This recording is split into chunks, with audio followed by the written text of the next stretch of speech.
I dag har jeg fått en pakke fra Casit.no. Bli med og åpne opp og se hva den inneholder.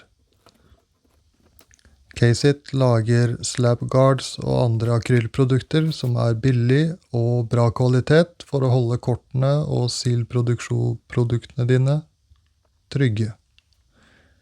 Nydelige farger. Da har vi fått 3 slab guards. Skal vi åpne og teste den ene og se hvordan det ser ut på et gradert kort.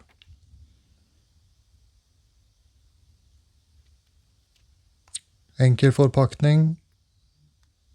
Skal passe rett på PSA og CGC. De lager også til ASO-tag. Se der. Nydelig. Passer perfekt til denne Raichu-en som jeg har. Har også en i en annen farge og til denne.